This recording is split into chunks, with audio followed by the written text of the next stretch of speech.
शनिवारी मध्यरात्रीनंतर सुरू झालेल्या मुसळधार पावसाने भिवंडी शहरात हाहाकार उडवलेला असताना रविवारी दुपारनंतर पावसाचा जोर कमी प्रमाणात झाला।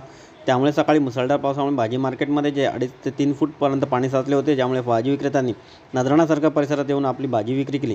त्यानंतर सायंकाळच्या सुमारास या भाजीपाल्यांचा कचरा येथीलच पाण्यावर तरंगताना दिसून आला।